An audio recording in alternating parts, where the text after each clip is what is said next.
Where was it made? How was it obtained? Good question, my fair journalist, and that is the question all of us want to know, because there are two recordings now that are going to make it into this case. One is the one with Tom Riccio that recorded the whole thing going down. This next one we're assuming is a telephone conversation, but the FBI has been in possession of it. They have authenticated it, which is very important to note, because there's been much ado made about whether these tapes are even fair to get into evidence in the first place. It's because all the crazy and bizarre characters that are involved in this one.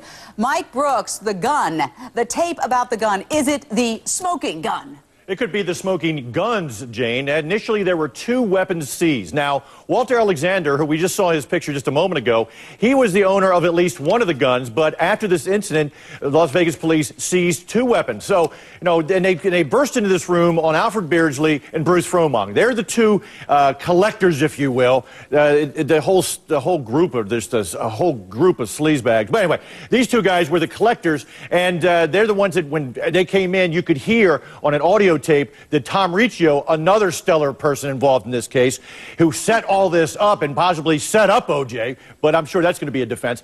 You can hear OJ on that audio tape that Riccio recorded, and it's just all profanity all the way through, and he's blaming Beardsley and Fromong, and they're putting it back on Mike Gilbert, who is an associate that we've heard just more recently from, associate of O.J. Simpson's and one of his former managers, saying, oh, no, it's Mike Gilbert, it's not us. You shouldn't be here. You should go after Mike. So this is going to be a mess when it comes to court. Ivan Go, you're a sports attorney. You actually know O.J. Simpson. Can he ever get a fair trial? He is a hot-button personality. So many people despise him. It's going to be very, very difficult for him to get a fair trial. Many people think he committed those murders in 1994. They want to hold him responsible. They want to punish him. This is the time they can do it. This is their opportunity. There's another group of people who would never convict O.J. Simpson, no matter what the evidence is. The challenge will be to get people who are fair and impartial. It will be extremely difficult, and that's what O.J.'s lawyers have to really press. Can he get a fair trial? This will bring up appellate issues. The key to this case will be cross-examination. They must cross-examine these witnesses and tell the jury to take a step back. What is this really? This is sports memorabilia. These people know each other. Ivan, the big argument is I agree with you can't steal what's yours. However, O.J. Simpson allegedly went way beyond trying to take back his memorabilia. There are kidnapping issues. There are all sorts of very assault issues at this point. I mean, if a gun's involved, he could go away for life. Let me bring this up also, okay? And it's the nature of the crime as well. You have to remember, a lot of these alleged victims have sold their stories, have written books, are making money off of this. This is just a big money ploy. Riccio got O.J. Simpson to go up there, made this audio tape so he could sell it. He sold it for $165,000. And I'm sure O.J. was going to make some money on it, too. I guarantee you that O.J. was going to have something to do on making the money, and the money that the Goldmans have never seen. We don't know that, but I want to bring the psychotherapist Tara Fields into this. Tara, there's a lot of people, as you just heard, who think he got away with double murder, and yet he puts himself in a position where he could go to prison for the rest of his life. Does he, on a subconscious level, want to be punished? You know, that could be, but I think really in a simpler way, this is narcissism. Once again, I'm special, the rules don't apply, I can get away with anything. I'm O.J. Simpson. And there's also, the concept of splitting off, which is what I think happened in the trial with Nicole, which is you just start believing your own lies. You really do. You make up your own reality, and that's the way it's going to be. And so far, it's actually worked for him. He is terminally unique, as they say. He was told, do not have contact with anybody else in this case. What did he do? He allegedly reached out to one of his co-defendants. And O.J. Jane, you're right. He has trouble following the rules. If you need it. I've got some breaking news on the jury issues, because they've been fighting in court all day today about what kind of questions they can ask potential jurors. Two of those questions were submitted by the defense, and the prosecution didn't like them at all, and they've just been denied. Just now I'm reading from our correspondent in the courtroom. The first question was, do you believe that if a person is present when others commit a crime, that he or she is also guilty of committing the crime? Gone. They cannot ask the jury that. What? This one's even better.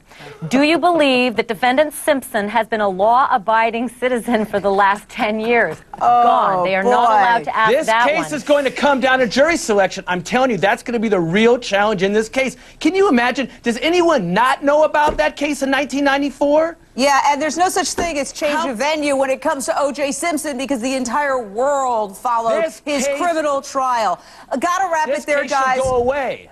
It's not going to go away. Guess what? All right, moving on. Thank you, panel. Hang in there. We've got another crazy story for you. Honeymoon murder. Police say you're looking at Tina Watson's last moments, the diver on the ocean floor, soon after they say her new husband turned off her air supply, and now he is being charged with murder. But there are two sides to every story, and we want you to get involved in this one. Viewers, call us, 1-877-TEL-HLN. Don't just sit there and listen. Join in this wild conversation. Ask our panel a question or sound off right now.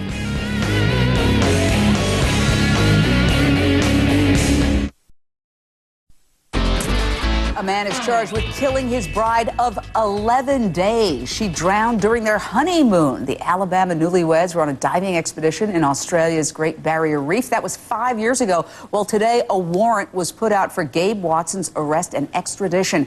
Back with us, Prime News correspondent Linda Stouffer, filling in for Rochelle Carey. Yeah, Jane, let me set it up for you here. First of all, the wife, 26-year-old Tina, novice diver. She hadn't done this kind of thing before, and her autopsy reveals no medical cause of death. In other words, it wasn't a heart condition or something like that. They also looked at her diving equipment. It was fine, not faulty. Take a look at this picture. It is completely chilling. You can see the final moments there taken by another member of the diving expedition. Obviously, that's her highlighted on the right-hand side of your screen. Well, a witness says that the newlyweds were locked in some sort of an embrace at the depth of 49 feet. And Jane, that was right before he headed up to the surface, and she sank to the ocean floor. So sad. This is really astonishing. I understand her husband was certified as a rescue diver, but he couldn't help her. Now, before we go any further, we did call Gabe Watson's attorney several times. We were unable to reach him, but he has told the media that he feels his client has not been given the presumption of innocence. In his statement to the Sydney Morning Herald, he says, quote, "One is left with an uneasy feeling in this case that the police at some point determined that Gabe was guilty of murder and have endeavored to construct a case to that end." Okay, that's their side. Let's turn to our panel. Apparently, Mike Brooks, cops say he has changed his story not once, but many, many times about what happened during those crucial moments. What does he say? What do the cops say? Well, he's saying that there was a swift current. He was saying that he couldn't go down because he had ear problems. She sank too quickly. These are all stories he's making up. But let me just point out, I was a diver for a long, long time, Jane, and I can tell you, they just don't give away certifications for rescue diver. You know, he couldn't rescue his own wife, and they believe that at the time of the embrace, that is possibly when he could have turned off her air. And the police are saying that he turned off her air until she died, and then he turned it back on and let her sink to the bottom. Now, he says, Gabe Watson says that he rocketed to the surface to let somebody know that she was in distress. Well, apparently looking at footage, a Navy diver has told police that they felt that his ascent was what they quote, pedestrian and controlled, that he didn't rocket to the top. So, you know, there's a number of different stories. He's changed his story. I think that they have a fairly good case. All right, Tara Phil, psychotherapist, we got to bring the shrink in on this because this was their honeymoon. We know intimate partner violence is a tremendous problem, but usually it takes a while for that hatred to fester up. So we don't really have a motive here. There has been talk of possibly he had wanted an increase in insurance. That's what the father of the victim says. But the attorney for this suspect says, no way, that's hearsay. In fact, he turned down the possibility of an increase in the insurance. So why? Why kill your bride? You know, there are many, many reasons. People idealize marriage. They think things are going to get fixed. Who knows what was going on? And there was something else, Jane. Didn't she say to somebody, he's going to kill me if I don't do this dive? And, you know, this is a wake-up call, if that's true to women. Just say no. Stop giving yourself up. If your gut's saying, I don't think I want to go diving today, say no. Who knows what set this guy up? who set him off. All right. I hear what you're saying, and I did not hear that report that you mentioned. And again, he deserves the presumption of innocence. Ivan Go, criminal defense attorney. We don't know where this guy is. He's somewhere in the United States. How do we find him, and then how do we extradite him? There is an extradition process, governmental process. It will take time. The extradition process has nothing to do with the substantive procedure of the crime, the substance of the crime itself. It's getting him back to Australia. He will go there. He will be tried for this case. I submit to you the evidence is extremely weak in this case. If there's an eyewitness, that's one thing. This case will be based on expert testimony, 5,000 spousal deaths per year. We're coming back with calls. We've got a lot of voices weighing in on this one, obviously. I want to hear yours, too. Join us live on the air, 1-877-TEL-HLN. Your calls on this deep-sea tragedy next. And don't forget to join Glenn Beck later on Headline News. He will be talking with comedian Jeff Foxworthy for the hour. That's Glenn Beck tonight at 7 and 9 Eastern.